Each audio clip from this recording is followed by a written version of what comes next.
Good afternoon. Thank you for joining us for this lunch keynote. My name is Mona Rabin. I am with Central Piedmont Community College Corporate and Continuing Education, and I just must say my hat's off to Tom Gray for the wonderful planning and professional development day series he's put together today, the wonderful keynotes and the great tracks that you all have participated in. My hat's off to Tom for that. He's done a great job, and his planning team. I'm sure he's had a team to work with as well. On behalf of CPCC, Corporate and Continuing Education, our project management training team, Sasha, Keisha, Frank, Gary, and Chuck, and myself, we would like to welcome you to this lunch keynote with Andy Crowe, Motivating Project Teams. Andy is the CEO and founder of VelociTeach and author of several well-known books, Alpha Project Managers, What the Top 2% Know that Everyone Else Does Not, the PMP exam, How to Pass It on Your First Try, the PMI-ACP exam, How to Pass on Your First Try. His resources have sold over 250,000 copies worldwide, and he has some here today, so be sure that you stop by the tables on the way out. VelociTeach was recently recognized as one of the top 100 small businesses in the USA by the U.S. Chamber of Commerce and was named PMI's Education Provider of the Year. Andy holds the PMP, the PGMP, the ACP, and Six Sigma Black Belt, and he lives in Kennesaw, Georgia. Please join me in welcoming Andy Crowe. Thank you, Mona. Good afternoon, and it is good to be with you. I'm going to tell you right up front, I did not eat lunch because you never eat lunch right before you speak. You know, it's a bad move. And so I'm sitting here watching you guys. It's making me really hungry. But I had a good Waffle House breakfast, this morning. So I've got enough to get me through this. It's good to be with you guys. I live here, and this is technically, we say Atlanta. It's technically Kennesaw, Georgia.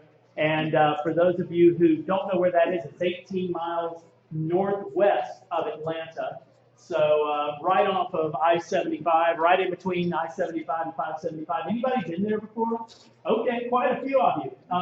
I'll tell you this in all sincerity, and this happened this past week. We have customers and friends that just stop by coming through Atlanta, and they'll pass by and maybe want a bio break or a Coke or a cup of coffee. And if you're coming through that way and you want to, you've got some fellow project manager friends in the area, and in all sincerity, stop by. We love to see people. We love to have visitors. It won't be weird, and we'll get you fit for the road again and travel along.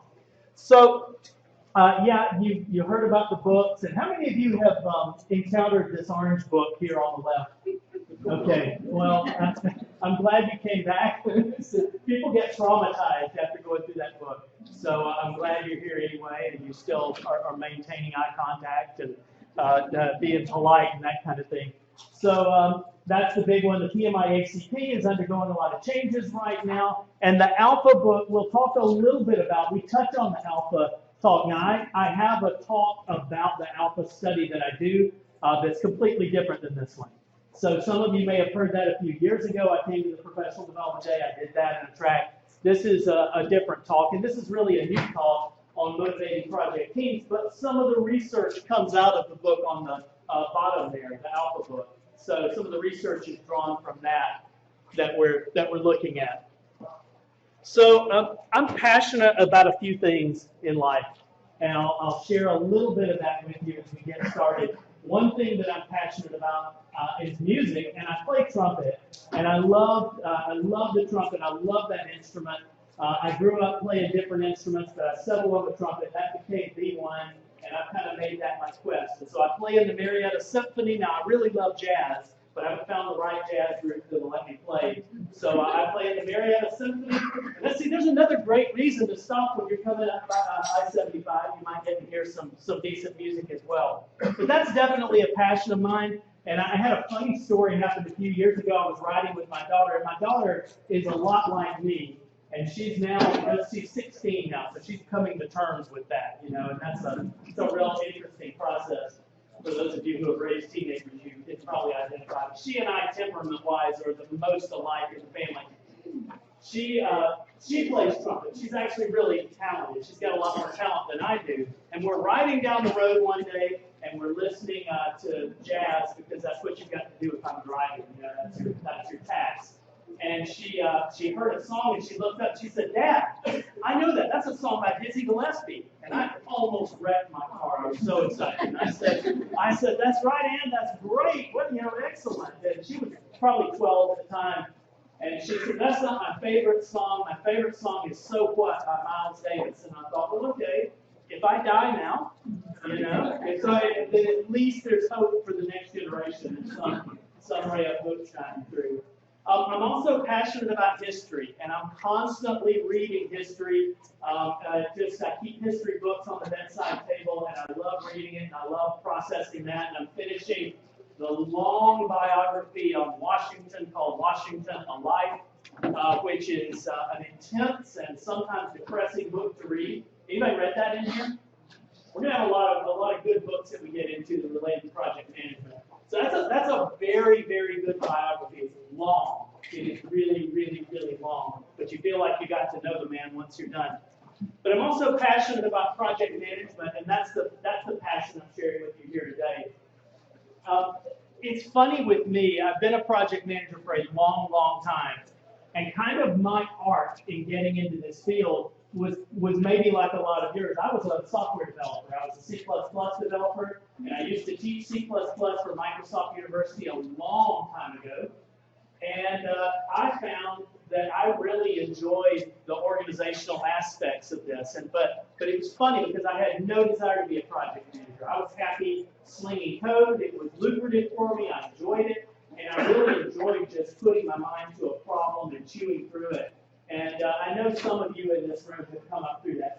Well, what happened at some point, somebody asked me to describe something to the business analyst, and I was explaining it, and they said, "Hey, you know what, we're going to make you team lead." It was not, because I was objectively not the best software developer on that team. I was somewhere in the middle of the pack, and I knew it.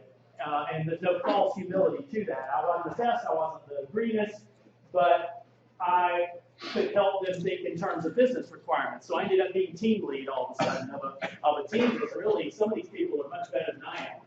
And then a few years later, somebody said, "Hey, we're going to make you actually about a year later, somebody said, "We're going to make you project manager."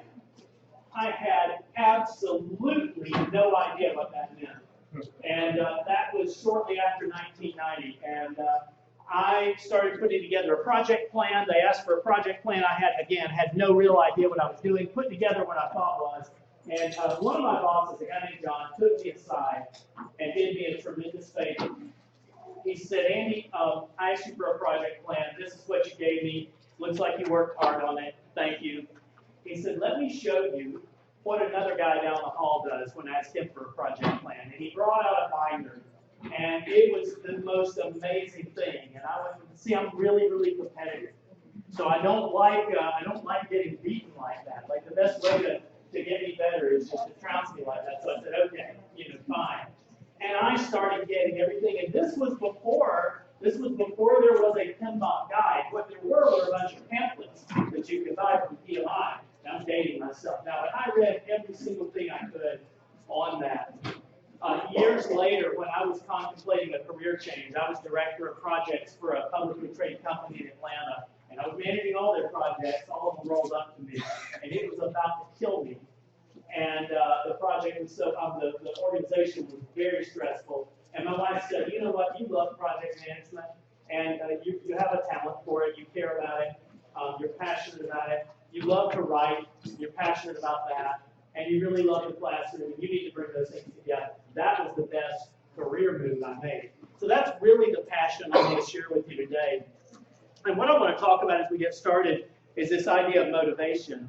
And it's a great topic because we've got a room full of people who are here on a Saturday afternoon during football season. I know I shouldn't have reminded you. I see all the iPhones come out now. Watch. I see people doing the iPhone prayer during this, but we're during football season, and you're here, and some of you are here because you've got to have the PDUs, and some of you are here because you want to learn more about project management, and some of you may be wondering why you're here right about now, instead of watching football. But good for you, so kudos. This is a good thing to do. This whole topic of motivation isn't new. This is something that humanity has looked at and asked about for thousands of years. So if you want to go back to over 2,000 years ago, about 2,500 years ago, Epicurus asked the question, and he's a guy after my own heart because he wants to operationalize this, right? None of this touchy-feely stuff. He wants a formula. And so he would have done great on the math sections of the PMP, right? And Epicurus said, here's how we're going to codify pleasure. We're going to create a formula. The formula is going to look like this. Net pleasure equals, and he wrote this out. I mean, it's kind of fascinating. The gross amount of pleasure that you're going to derive minus the amount of work you're going to have to do. So your net pleasure is all the pleasure you're going to derive minus the amount of work. And the formula is true, and it works, but it makes an assumption. And the assumption it makes is that we're all rational people. Can you guys hear me okay? Are we doing okay on the volume? Yeah, you having trouble or are you doing okay? Good. So it's this idea that we're all rational people and that we all make rational decisions. I heard a story about, it was within the past 2 weeks, I was in the car in the morning and I had NPR on in the morning program, and they were describing a study where they took a shopping cart and the social scientists who love to tinker with our brains put a stripe down the shopping cart, and the stripe, they labeled on one side of that stripe, they said, healthy foods, fruits, and vegetables, and they left the other one alone. And what they were measuring was, does that influence our behavior? If random people, you and I walk in and grab a shopping cart and it's marked for random foods versus, Oreos, then will we do? And what they found is, yes, it dramatically influences. People would fill up that area. So you know what they do next? They start moving that and expanding that to make it larger. And it did work. Did anybody hear this story? Okay, it worked, except in one case, and what was it? Kids. No, it wasn't kids, although, yeah, that's the wild card. Mercy, yeah. What, do you remember what it was? There was one time when it didn't work. It was when people were really hungry, right? Why else would you go shop, right? But it's when, people walk in the grocery store at 5 o'clock in the afternoon and they start to shop, then all bets were off. They put in whatever they want. But it's this fascinating thing. So see, Epicurus's formula assumes that we're rational, that we're planning all of this out. And a lot of us are. A lot of us get into project management, and we're strong, left-brain people. How many of you came out of an IT or engineering discipline? Okay, so you guys, you're going to be fine. It doesn't matter what time you go. You've got it locked down. But a lot of people are maybe on the other side and come out of the behavioral side of things. And that can be a very different experience all around. So Epicurus works, but it doesn't work all the time. And then there's this idea of attraction avoidance theory. Attraction avoidance theory was a fairly early motivational theory. It's still in play today. There's still whole counseling practices and domains built around this. And what it says in essence is that we're making thousands of little decisions throughout the day. We're making big decisions and small, micro and macro, off of this, that you're either being attracted towards something or repelled away from something. And that you're navigating all of these decisions throughout the day, from your commute in to the decisions you make at work, to how often you check your email. All of these things are really these sort of opposite poles of a magnet, and that you're navigating through. So behavioral scientists will take a look, and people who practice and buy into this will take a look at your life and say, okay, what was motivating you to do that? Well, the trouble is, as Pascal pointed out, that we don't always know why we do the things we do. He said the heart has reasons, and reason knows not all. In other words, you sometimes make decisions for absolutely good reasons, but they're not reasons you're always aware of. So it's sort of like Epicurus. We're not always 100% rational in our motivation. And then Aristotle, and guys, these are three. There's thousands of, there are so many books on motivation and so much research. So I just picked out three fun ones here to get us jump-started, but there's a bunch. Aristotle, who's one of the most fascinating thinkers in human history. What he did, the contributions he made, and the things he did across domains that people, it's hard to believe the contributions he made in human thought. But he looked at it, and he said, look, if you want something, and I'm bringing it into sort of modern vernacular. He didn't say it exactly like this, but he said, if you want something, you want it for a reason. For instance, if you want a new house, okay, then you want that new house because ultimately you can move down the cascade, but ultimately you believe it will make you happy, right? If you want a spouse or a different spouse or whatever it is that you this is a non-judgmental time. We're just going to explore motivation.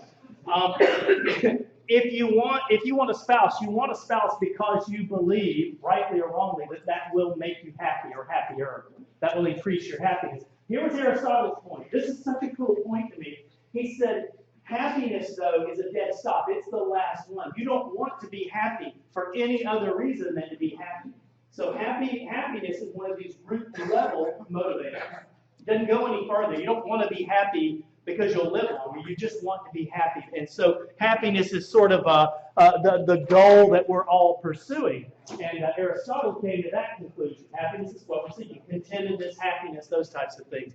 So this idea, this talk about motivation, is not new. It's something we've been thinking about as long as we've been able to step back from the fury of our work and our day and to think. So let me tell you a little bit about the Alpha study. Now I'm going to bore you for about 3 minutes, but I realize you're just eating lunch and we don't have a big window to get you too bored. So I'm going to make it quick. We're going to hit and run on this. The Alpha study was a survey, and it's a big survey. And it started off with 3,000 project managers, so a lot of PMs. And in order to participate fully, the PMs were compensated for going through this. So there was some motivation right there. And they were compensated for going through this. And in order to participate fully, you had to do 3 things. You had to take part 1 of the survey, which was really a very long survey, but it was online. You had to, we collated those results, looked at them, then you took part 2 of a survey. That was equally as long, but it was more focused. So it's maybe kind of like getting your MBA as opposed to your undergrad. It's really focused on some specific things. And then the third thing you had to do, this is what derailed everybody. So people can take a survey, and it's online, and it tells you if you're, need more time, etc., and you can come back and do it. But the third part said you have to provide access to at least 3 stakeholders. You had to do 1 senior manager, 1 current customer, and at least 3 team members. So now 5 stakeholders, sorry. And so 1 senior manager, 1 current customer, and at least 3 team members. Now that's where people had trouble. Here's the trick. I'm telling you this because you might wonder about it later based on some stuff we'll get into. The 5 stakeholders took part 2 of that survey also. They didn't take it for themselves. They took it for the PM. So they answered the same questions except about our behavior. Now what you find real quickly, and this is fascinating to me, you find really quickly that people are not good at self-evaluation. What we do, we struggle with it. We struggle to see ourselves the way other people see us. And that was a whole window into some fascinating things about our behavior as project managers, how we communicate, how we manage, how we try and lead, and how that's perceived by the other people around you. And most of us aren't aware. Business Week did a survey published, and this was published, I believe, in 2007. And I just emailed it to Sonia. Sonia, are you in here? There, in the back. Business Week, Bloomberg did a survey, and what they found, and this is funny, and this kind of sets the tone for the whole thing, they found that 90% of managers believe that we're in the top 10% of performers in our organization. Okay? 90% of us believe we're in the top 10%. Okay. So that kind of sets up, okay, there is a disconnect between how we perceive ourselves and how other people perceive our work. So the Alpha study looked at this. It looked at different domains. It looked at different dimensions. We're not getting that far in. We're kind of doing a flyby on the Alpha study today. All right. So we asked in the Alpha study. Now I got to tell you something. This isn't published in the Alpha book because we didn't know what to do with it at the time. It's only later when we started looking at it that it got interesting to me. But we asked a question, and we asked project managers. Okay, I told you it started with 3,000 project managers. 860 completed. So out of the 3,000 that began, 860 project managers were able to do it. So it had several thousand people, including all the stakeholders, participate, 860 PMs. We asked 860 project managers to rank the top skills. What are the most important skills for a project manager to have? And here's the list that comes back. And I actually like this list. Okay, this is a good list to me of things that are important. So the first one is the ability to create a project plan, really with this emphasis on estimating. The ability to estimate properly, create realistic estimates, put them together into a meaningful plan. Number two, very few people would argue communication skills should be at the top of a project manager's abilities. And why is this so important? Well, it's important because anytime you do a lessons learned or an after-action review or a post-mortem, whatever it is you call it in your domain, in your organization, you're going to find that communication comes up at the top. What should we do? Well, we should have communicated better. That is it. By the way, if you don't do those meetings, start doing them. They're great. They're a wonderful benefit. The third one is getting all of these competing demands on the same page. I did a talk about a year ago in Mexico City, and this guy in the back, we were talking, it was a different talk than this, but we were talking about project management, and he said, honestly, I believe that the best I can do is just disappoint everybody. I believe that, that's the best I can hope for, is that everybody, because your team has one set of expectations, your senior manager has another set of expectations, the people writing the checks have another set, the customers have another set of expectations, and it's up to us to try and create a solution set that gets everybody through this and comes up with something that'll work. And he said, I really do. I walk around feeling like I disappoint everybody. I think a lot of people can feel that way. This is the project manager's top three. Now remember, we said that we're not always good at self-assessing. And so what you see is a lot of gaps and a lot of differences. And that's the area where it's interesting for mining. If you find that everybody agrees on something, well, that's great. Move on. If you find that there's a big difference between senior managers and project managers, that's worth mining. So we asked the same question to senior management. And here was senior management's answer. Senior management, the number one task that they believe is most important for project managers to have is motivating the team. It's team building. That's kind of amazing by itself. Why do you think that is? You think there's a lot of people who are perhaps unmotivated team members coming to them? Maybe. Number two, addressing the underlying need. You know what? That's really similar to where earlier we said resolving competing stakeholder demands. Not the same thing. And then properly setting stakeholder expectations. And setting and meeting expectations, really difficult, and to have everybody know what's happening. I'm mentoring my son right now. He's starting his own business and doing the event rental in Atlanta. So tent tables and chairs and stages and things like that are his life. And I'm constantly working with him, saying, make sure there's no surprises. Make sure everybody's aware. Look at this. Think about this email. You just got a piece of bad news. You might want to try and craft that into an email that's really, or a phone call that gets that point across. So setting and meeting stakeholder expectations is an art by itself. And some people, and he's one of them, they don't like bad news. They only want to tell good news. And Colin Powell said, bad news is not wine. It does not get better with age. So I'm a believer he was right. The Alpha study looked at all of this, and it asked a couple of other questions. It asked project managers, what motivates you? What motivates you? And I want you to stop for just a moment and think about that in your own work. And let's contain it to professional right now for this part. Within your professional work, what are you motivated by? Okay. And then we also asked, what about your team? What motivates them? Well, let's look at the answers that project managers came up with. So all of us are motivated by something. This list came from the PMs. These are our people, right, answering this question. And here's what they said. Number one, the satisfaction of feeling like I did a good job.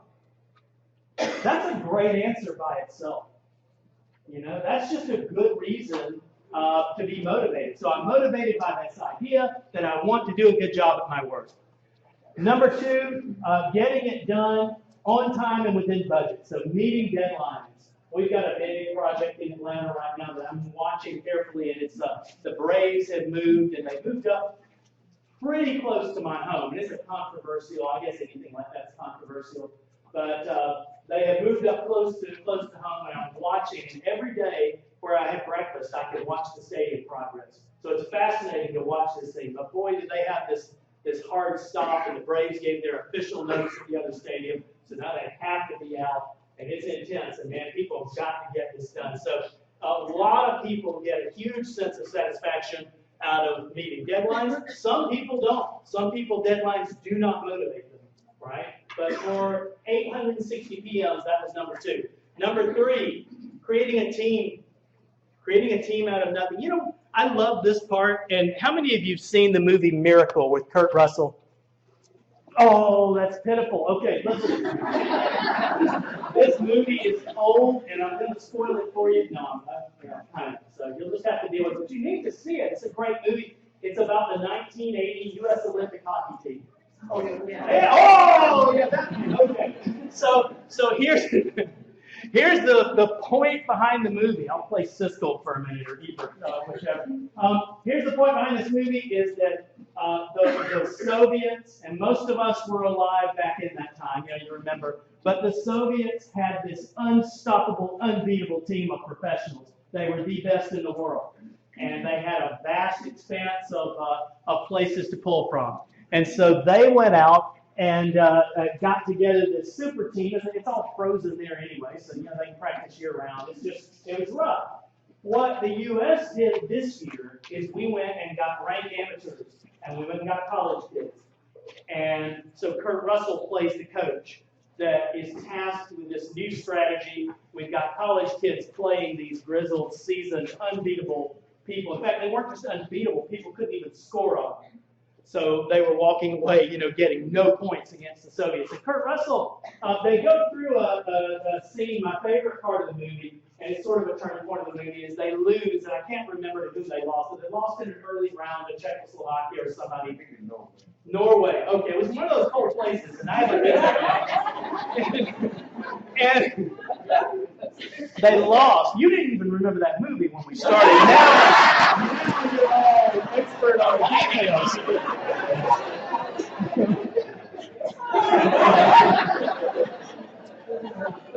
So they lose, and Kurt Russell takes the team out, and he is drilling them in this brutal exercise. But before that, he had asked them, who do you play for? And the guys would come up and he'd say, I play for the University of Wisconsin. He didn't say it with my Atlanta accent, but I play for Wisconsin. I play for Michigan State, sir. I play for, and they would name all of these schools up generally in the North and the Midwest.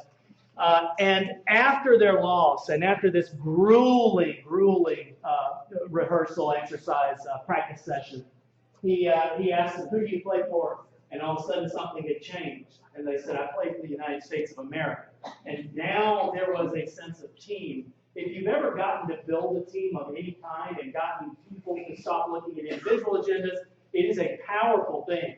And so here, that's a big motivator for project managers. One of the things they love, this idea of building a team, building a concept of a team out of individuals. And then satisfying stakeholders, right? Making people happy. And that's a big deal. That's a good thing as well. This is a good list, okay? Now we asked, that's when we were asked, what motivates us? But now we asked another question. What motivates your team? And the answers are different. So, number one, promotions, right? This person wants my job, right? I can sense it. I know. I see the way they're looking at me. They want to be project manager.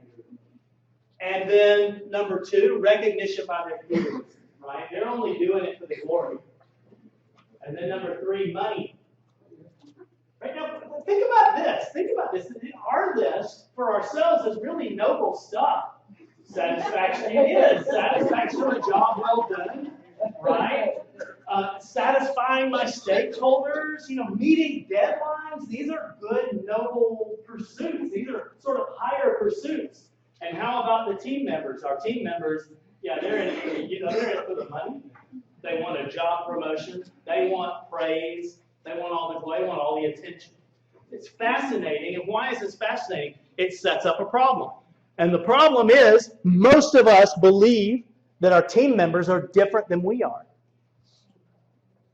Deep down, most of us perceive our team members through a different filter than we perceive ourselves. And there's a problem. All right. I want to give you a pop quiz. You knew it was coming, right? It's after lunch. So, anybody know who this guy is? This is the quietest you've been all morning. What? Yeah, I don't absolutely know that, but I would say your odds are really, really good.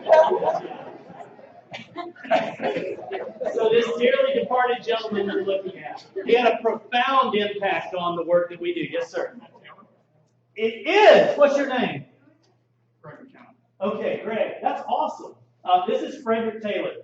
Okay, so Frederick Taylor. How many of you heard of Frederick Taylor? Okay, all of you. So here's the short bio on Frederick Taylor. You want to get it?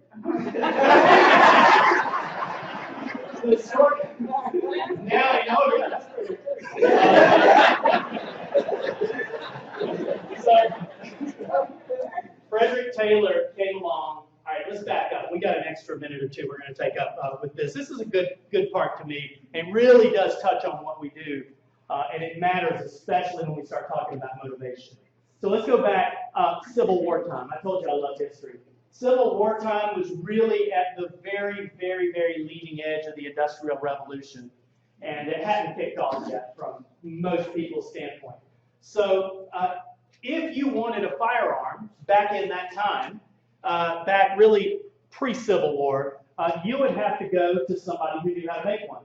You'd have to go to a special kind of blacksmith to make the barrel, okay? You'd have to go to somebody who was a special kind of woodworker, a special kind of carpenter. He would make a stock for you that was fitted to you. The mechanism that fires is the locking mechanism on a gun. And so you would go to a special kind of locksmith for that. And the guys who made the Springfield Armory did something amazing. And they looked at this problem, and they said, the problem is, if your stock breaks, you've got to go find somebody who can custom fit a new one onto this. If your locking mechanism breaks, you probably have to go back to the same guy who did it the first time. So we're going to come up with standardized parts. And they came up with the assembly line. And their motto was, we do it all, lock, stock, and barrel. Okay, so they were... All right, good. So,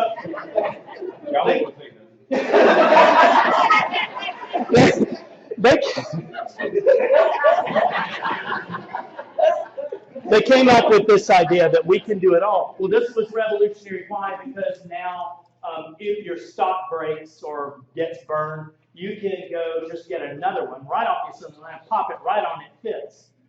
If your barrel gets bent, in some altercation or however, well, you can just put on a new barrel. You don't have to have some craftsman make you another one. Henry Ford looks at this. And see, before the early 1900s, there were cars. You had cars on the streets, but there weren't many. And the reason was they were custom made.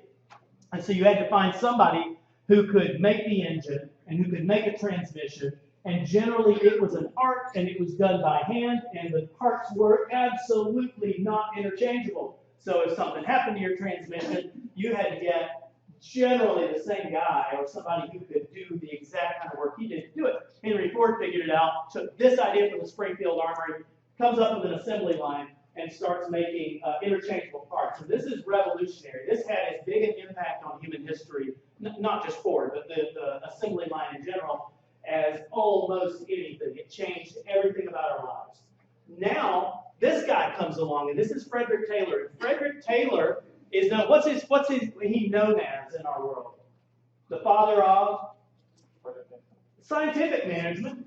And here's the deal. So the industrial engineers worship this guy, or they did for a long time. He's out of vogue right now. We'll talk about why.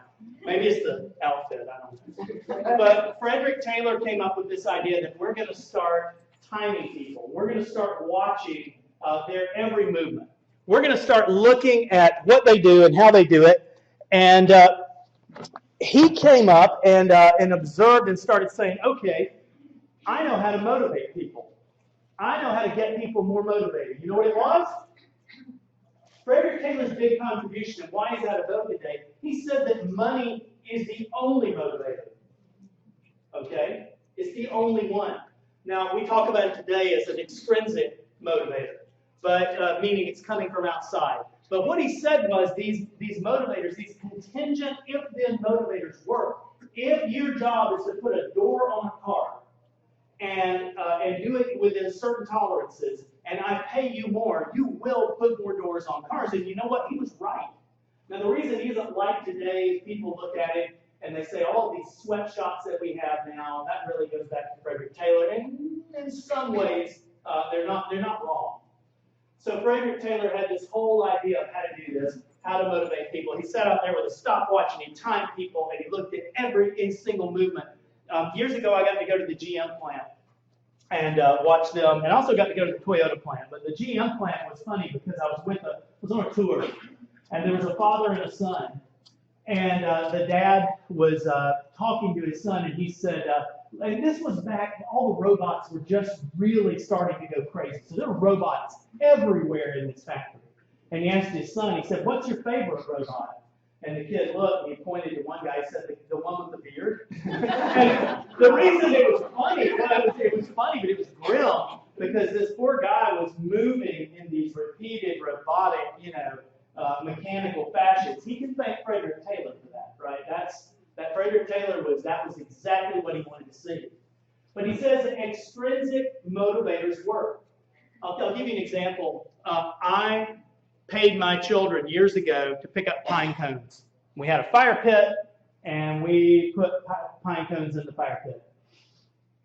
When I paid them a nickel per pine cone, which was pretty generous, right? I got a lot of you guys like, you're crazy, it gets better.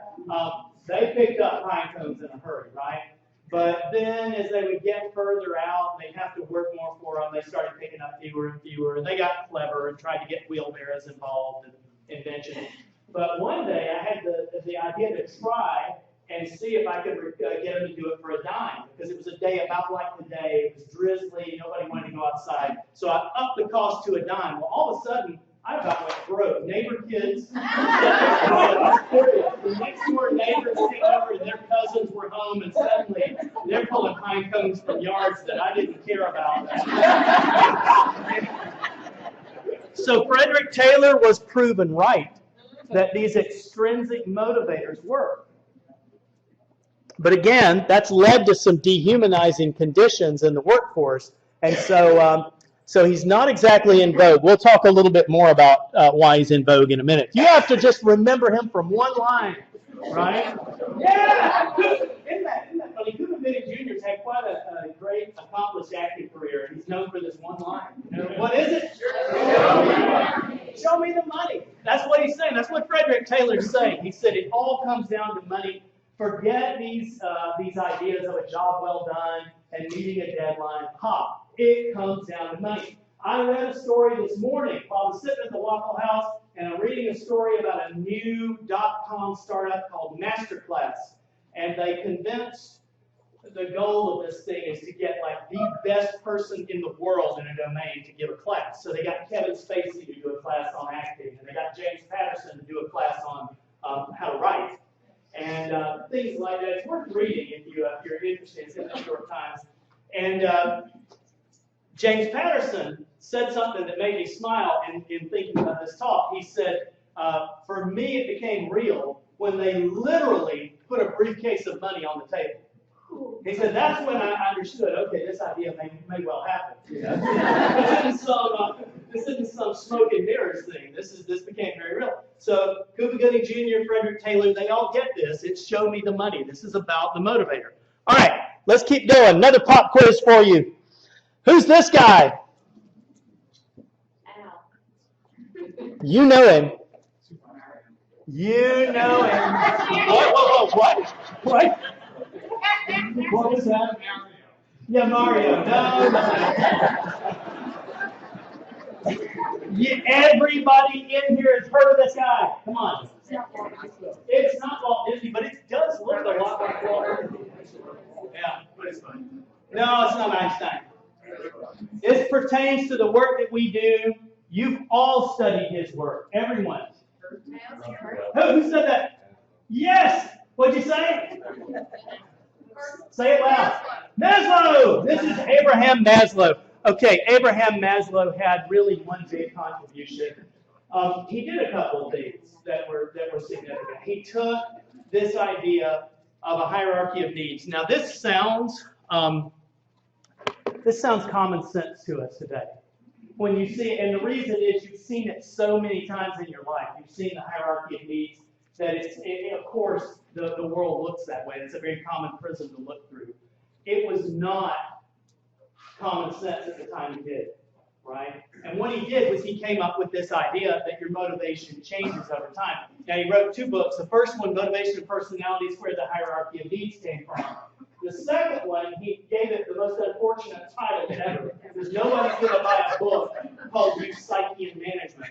But this one he did. This is where it applies to our work. You can still get this book. It's not in print. You can find it in some of the secondhand book locations. And this book gets into, does the hierarchy of needs apply not just to individuals, which is what his first book said, but to teams?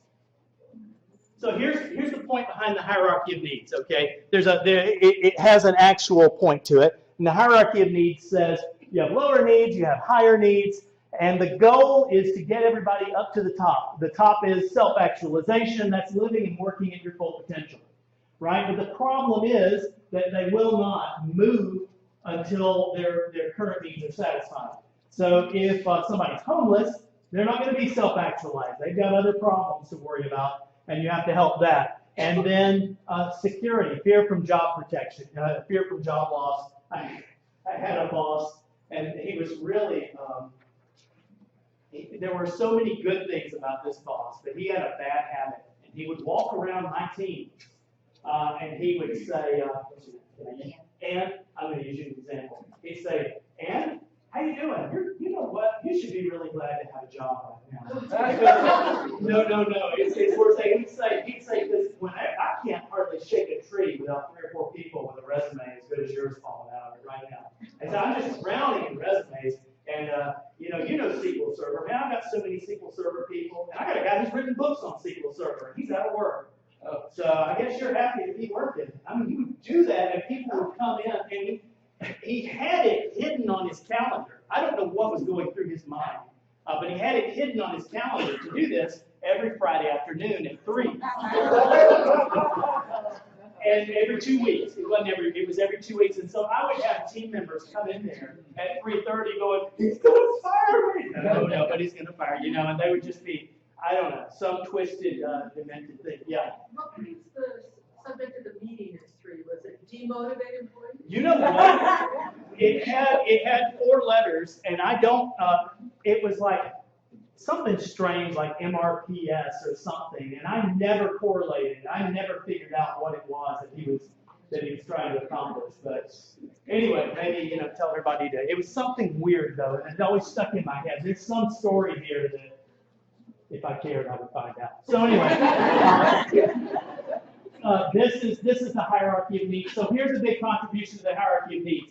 Big contribution of the hierarchy of needs to our work is that people's motivation isn't stagnant. It changes depending on their life circumstances. And you know that. It changes depending on our context. It changes depending on whether you're talking about home or work. And it's different at different points in our life and career. And that was sort of upending to people to think about this as a ladder. Now, Maslow had one mistake, we believe today, looking back at it, is that he believed that people naturally wanted to climb and that everybody wanted to move towards self-actualization. And not everybody seems to want to do that. Some people are happy living in their current circumstances and they have a lot of inertia to them. They're very static, so they don't have a lot of internal motivation. He believed they did. My daughter showed me, she took this drawing of mine and made her own version.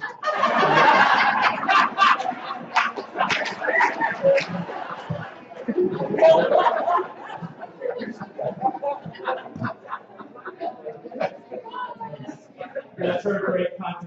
switch to social science and project management. All right, no more quizzes here. So this guy is Daniel Pink, and Daniel Pink is sort of a new thought leader in the space of motivation.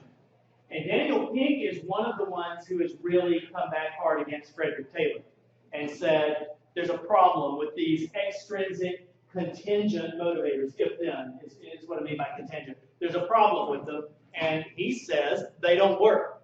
In fact, not only do they not work, but they're counterproductive. Now, I gave you an example a moment ago of picking up pine cones, and it worked.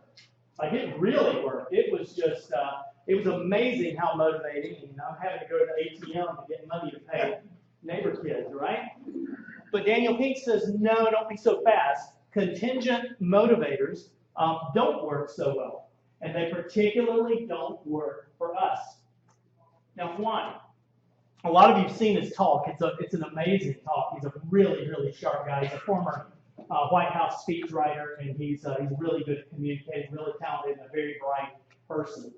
So here's what he came up with. He said, the problem with a contingent if-then motivator is that they narrow our focus. They sort of force us to put blinders on.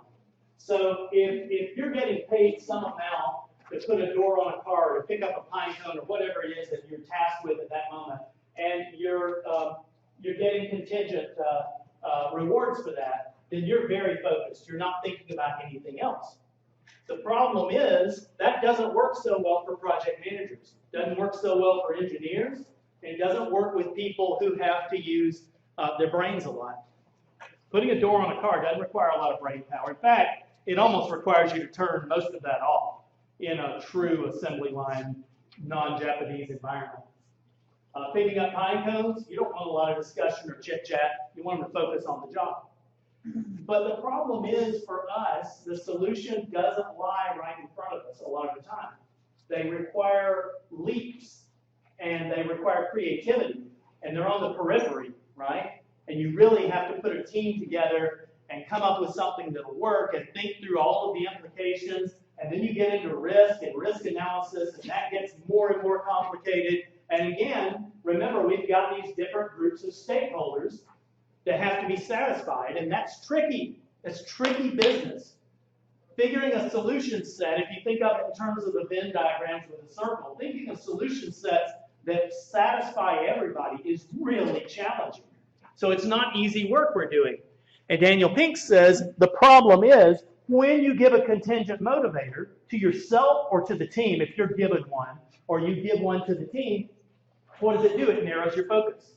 It makes you put blinders on. And now the problem is that you're going to miss the real solution. In fact, he gives some amazing examples in his talk about how it actually destroys that. So let's just set up the problem again. Let's go through this and talk through what we've talked about so far. So contingent motivators, if-then motivators, narrow our focus. A lot of that work isn't linear, and the complex solutions require leaps for us that we have to do. Now, this guy, yeah, if you can say his name, you're better than I, but I'm going to try. His name is, who's got it? Do you know him? Okay, it's something close to Csikszentmihalyi, but that's like as close as I can get. And this guy he is the man. I love this guy. So he was the chair of the psychology department for the University of Chicago for a long time. And he did research that is utterly breathtaking. And he wrote a book called Flow, The Psychology of Optimal Experiences. Anybody read that? Okay, people, get that book. Just one. I got one. Okay, good for you, Sonia.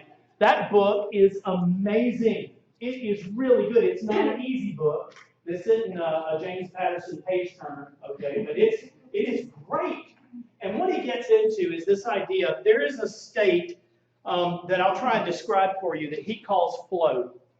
So here's the state of flow. Have you ever been engrossed in something that is challenging and you're pretty good at it, and you lose complete track of what's going on around you, to the point where somebody might have called your name and you didn't even notice, or you didn't notice for 5 minutes, you looked up later, you're lost in this. It is when you are operating on all cylinders. Everything's firing, everything's working, and you are in complete concentration. So let's take a minute. If you've ever, probably most of us have experienced that in some way, shape, or form. If you've experienced that, tell me when, what you were doing. Watching football. Okay.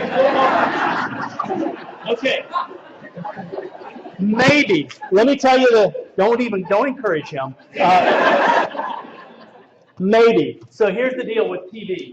TV, you can get into it. Chick Sent Behind says you can be in flow watching TV, but it has to be something, A, that you're good at, and B, that really does challenge you in some way. So if you're doing fantasy football and you're seeing how your team's doing, etc., but if you're just sitting back on your fourth Miller Lite, that's going to be something else, but not flow, right? So what else? Playing baseball. Okay, playing baseball. So elite athletes can get into flow really easily. And it's funny when you hear somebody describe what it's like to run a marathon. I've never run one. I've run half a marathon, but it wasn't like this for me. But they lose track of all surroundings, right? And what are they focused on? They're focused on their breathing, and they're focused on their heart rate, and they're not even aware of what's going on around them. That's why they have to have lots of people stand there saying, turn, they do. They have to have race workers help them. And so elite athletes can do it. Baseball, certainly. I love baseball. It's my favorite sport by far. So what else? What's another one? Programming. Programming. Who said that? What languages do you program? Been various over the years, but I'm not programming now. Okay. I remember the day when I'd be just into it. Yep. You get to the bathroom and the sun's coming up. Yeah. So into it. I have had that happen probably more times than anything else. I would get lost, and you take a really challenging problem and you start breaking it down to its constituent parts, and you start organizing the code around it and writing the functions and doing all the necessary checks and that kind of thing. Absolutely. Let's take a couple more. Gaming. Okay, gaming. Is that for you or? I've seen mine. Okay. Nice. So what? Minecraft? Tell me which ones? What's the big game? Oh, so it's not you for real. I thought you were just okay. Candy Crush. Right now. War of Warcraft. Okay. When I worked as an accountant many years ago, spreadsheet, reading all the spreadsheet analysis, I was just like, Wow. immersed myself, and I was in the spreadsheet. Wow. Yeah, so as an accountant in the spreadsheets, I would go through the 5 stages of grief. Yeah. Visio process flows. Excellent, excellent. And there's this idea, yes, sir. Some mechanical work, Okay, like soldering a circuit or valve adjustments on my motorcycle. excellent, excellent. What kind of bike? My Suzuki V-Strom. It's a 4-man GS. Yeah. So here's Chick Sent Behind sort of model for flow. And it works like this. The x-axis down here is how proficient you are. Your level of proficiency, how good you are at something. The y-axis is how challenging it is. And so I'm just going to walk you around this wheel real quickly. We won't spend too much time here. But Chick Sent Behind says, if it's really easy and you're not that good at it, it certainly is impossible to get into flow. When I was 15, I got hired to go work in a factory that made rims for automobiles. And I was put in just sort of the worst job of the worst jobs to do there. It was pretty miserable, for a 15-year-old, but it was money. And that's definitely, I quickly found myself in the apathy square. But as you get better, it sort of becomes boring, and then you don't even really have to think about it. It's sort of a relaxing thing to do the better you get. But look along this side, and you start at the apathy side and work your way up. And it becomes more difficult, but you're still not good at it, okay? You begin to worry, and that ultimately leads to anxiety. It's really challenging. Think about Lucy. I love Lucy. You know the scene, don't you? Yeah, it's that one. It's the assembly line. It quickly moved from boredom. They're like, this is easy, and they're talking to each other. This moved right up the wheel here. The point is this. If you are really good at something, okay, and if it is challenging at the same time, then you have the opportunity to get into flow. Why do we want to? Because flow is where we are operating at peak performance. Almost from a micro standpoint, this is sort of being self-actualized in the moment. Maybe not in your whole life, but in the moment, this is what it feels like. And Csikszentmihalyi, the whole book on flow is how do we get there? Like, how do you move from just living and in these other domains into flow? What he did is he followed 30,000 people for over a decade. And in order to, and it's fascinating. He gets into the methodology of how he did it. This is a wonderful. He's got a lot of talks online. So if you take one book away from this, this is a great one to get. Flow, the Psychology of Optimal Experience. So we've set up a problem. And here's our problem. That we believe that most of our motivation is intrinsic, but guess what? Most of the team's motivation is extrinsic. That's problem number one. Most organizations are set up with contingent rewards. How so? We give performance bonuses, right? We give extrinsic. We tell people, I had, back in 1990 something, late 90s, that I had an organization that said, hey, we've got a big software release coming out. And if you guys get it out the door by Thanksgiving, then we will take you all on a Windjammer barefoot cruise. Okay? And do you know nobody even tried? Nobody came in. Nobody even tried because they knew. I mean, achievement theory says you have to believe that it's doable before you leave. Nobody even tried. They knew this thing wasn't getting out by Easter. It wasn't even a matter of Thanksgiving before it got out. But most of the rewards that we give in an organization, and even on a project, even with flex time, things like that, are extrinsic in nature. And yet, most of our own motivation, and I would suggest to you most of the motivation of your teams, has to come from intrinsic sources. You can't completely motivate somebody in today's work environment. They have to be motivated. They have to motivate themselves. You have to give them an environment and a culture where they can be motivated. It's impossible to give them all of the motivation or to provide it by yourself. Okay, so how do we increase intrinsic motivation? What do? We're PMs, we've got teams, and if you accept the premise that I've laid out, that it's intrinsic motivation that's really at work here, that needs to be at work here, how do you increase it? And the research is starting to coalesce around three areas. Around three key areas it takes for someone to be intrinsically motivated. The first one is giving them some measure of control over their domain. Okay, that they need input into how they do their work and what they do. The second one, they have to be good at it. You saw that in the Csikszentmihalyi along that x-axis. They have to have a skill level of proficiency before they can really. Now, I'm not necessarily arguing that flow is the only state where someone can be productive. It's sort of the optimal state that we can get to, but it's not the only one. And then having a purpose, and I want to talk about that one with you briefly. Let's walk through these real quickly. So a lot of research has gone into this. There are organizations, I'm going to move through these fairly quickly because I want to leave some time to chat here at the end with you. As we talk about control and autonomy, a lot of research has gone into this. And what we found is people don't like to be told how to do their job. Okay, to the point now, well, that really is how Agile was born, right? That teams looked at it and started rejecting this idea that the smartest person was the manager over you, and that he or she had all the answers and would just magically hand them out. And they said a team can become autonomous, and in the Agile world, teams are autonomous. They're empowered. Organizations have taken off with this. And now we've got this thing called a ROWE, R-O-W-E, a results-oriented work environment or results-only work environment, depending on which way you like to look at it. So what's a ROWE? A ROWE says you don't have to come into the office. You do not have set hours. This is the best part. All meetings, if we have them, are completely optional for you. Okay? What do we care about? Results. Okay. Now, what's funny about this is we've kind of come full circle back around to Frederick Taylor.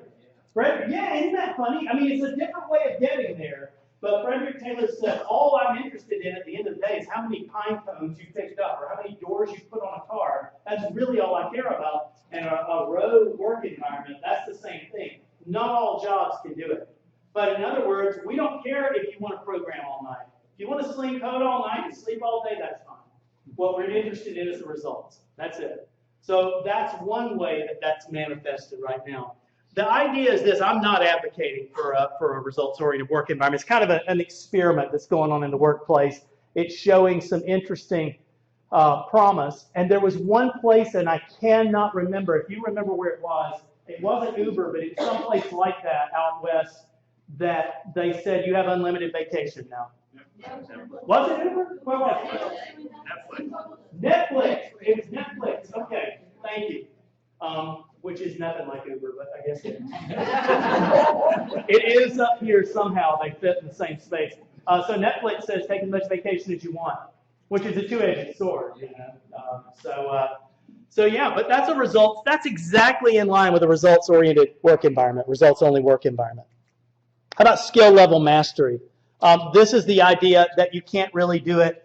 It's only possible if you have proficiency. It's only possible to be super productive if you're proficient. So investing in your team, investing in training gives you two benefits. It gives you one, it motivates them. Number two, they're moving along that x-axis toward the right, which at least enables flow to be possible. And then the third one I want to spend a moment on, that's impact. It's funny in work, in anything, a lot of you will identify with this, I think. But a lot of us have a deep desire for impact. We want to make a difference in the work we're doing. And it's less common with my generation, and I'm about to hit 50. It's less common with my generation than it is with the one below. The one below, everybody's frustrated with the millennials right now. How many of you have millennials on your team or on your projects? Okay. A lot of people are frustrated with the millennials. Why? Because nobody knows how to motivate them, right? We're trying, and yet the things that we're trying don't work. And so you'll have a millennial who will go and work for a year with your company and then say, well, I want to go backpack through Europe, or I want to go do something, or I want. And what's funny is recruiting millennials, you can offer one job that has a great career path and another one that has some impact on sustainability. And people our age generally would have gone the career path, right? And people their age will go toward the one that has impact. They're interested in impact. But this is something all of us have, and some stronger than others. But it's one of these core fundamental motivators in the human condition, that we want to have impact on our environment. We want to make a difference. People want to go through and do something. Some people give up on that. But for those who don't, there's this deep desire for impact. Now, what does that mean for us as project managers? You've got people, you know that you have team members who want to have impact. One thing it means is that we have to sell that vision as leaders. This is where, so Cotter came up with that leadership formula. And if you've read the Orange PMP book, then you've run across this at some point. And Cotter said there's really, he's a Harvard guy and really smart, and sort of the intellectual leadership guru of our time. And John Cotter said there are three things a leader essentially does, that he or she sets a vision, right? You establish some vision, you align people to that vision, and then you motivate and inspire them, okay, to reach it. So in this case, the vision, you and I need to remember, especially when dealing with millennials, but when dealing with anybody, to set the vision for impact on this. We're not just talking about a project. We're talking about what project this is, the legacy it's going to leave behind, the importance of it to the organization, the importance of it to future generations, why this matters, why this is important. That is a language the millennials definitely understand. And this is something that it's so easy to overlook, because a lot of us feel like, you know what, the reason we're doing it is because it's the job. I've got to do it. It's the project we have. I'm going to manage it, and so forth. But there is a power in your ability to sell a vision. Yeah. All right. With that in mind, I've got some alpha books out in the lobby. I'd be happy to sell you one for $19.95, and that's all the commercial we got. So with that in mind, we've got time, and I want to do two things. You can ask a question, and if I know anything about it, that's fine. But a lot of you are in the same boat I am, where you're trying to motivate people. So I want to hear if you have suggestions for how you've used motivation in your organization or on your projects. I'd love to hear it. Just ask that you be audible and brief and kind of stay on the topic here. But I'd love to hear from you guys as well. So questions or comments about this? I'll open it up. I was going to give an example. I managed a project team one time, and interestingly, this team was very close-knit, and they liked to do certain things after work together, even if it was karaoke at a certain place. So I told them, I said, here's the minimal in terms of what we need to do for this project in terms of our deliverables, metrics, etc. If you exceed that, I will literally go with you to this place and I will sing karaoke for you.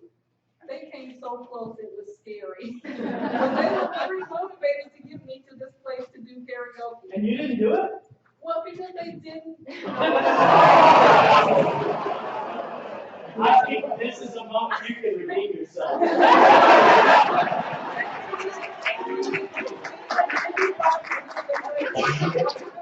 I said, if you meet 95% of the criteria, I'll do it. And they got 94.8, and we don't found But they did say, let's do the best 2 out of 3. I was motivated walking in here. Now I'm. Let's have, what else? Thank you for sharing. But it's what teams like to do and recognizing what they appreciate and like to do. Right, As a speaking their motivator. language. Right. Yes, sir. Just can ask you to think aloud in terms of millennials needing vision, needing basically doing things that are important.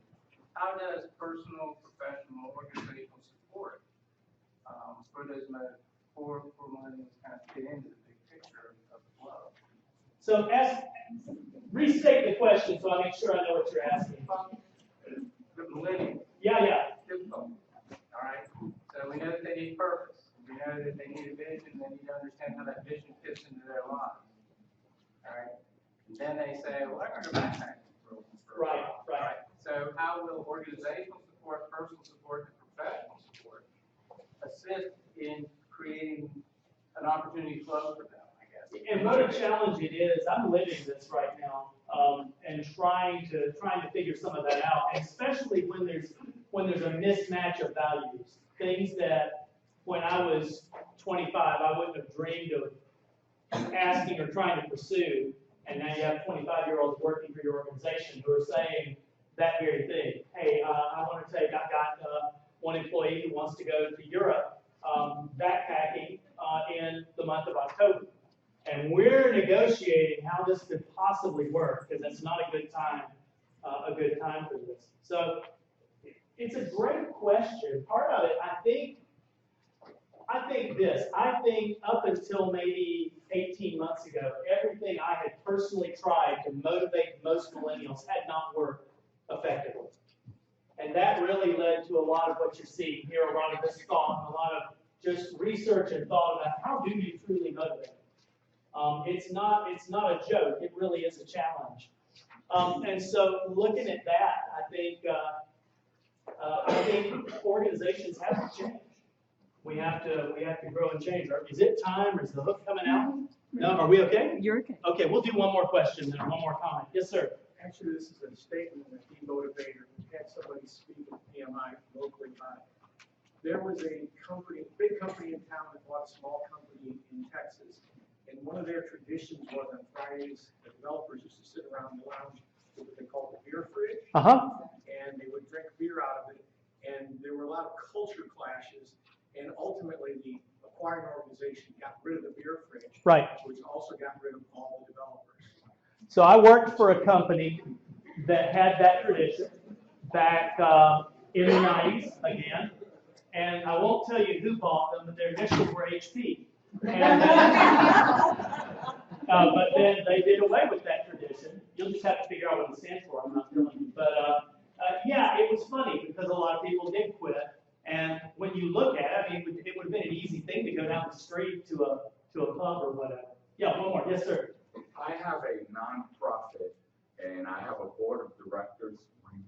no compensation, but we use volunteers to organize concerts and raise money for veterans. Sometimes I have to curtail the amount of volunteers because they're so motivated because of the mission of supporting veterans and giving back money to disabled veterans. And because you sold the vision for it. That's wonderful. I do a lot of volunteer work. In our company, we require, it's a soft requirement, but we require that everyone give 5% of their working time back to a not-for-profit. And generally, we like it if it's within project management, because that's what we do. And we like it if it's a local not-for-profit, but there's really no rules. You can do whatever you want for any not-for-profit. If you want to go make sack lunches, whatever.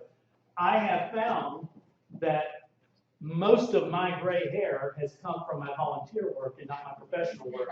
And so my hat's off to you for having the problem that now you've got people that are too motivated and it's trying to keep them from burning out, trying to keep them channeled. That's wonderful.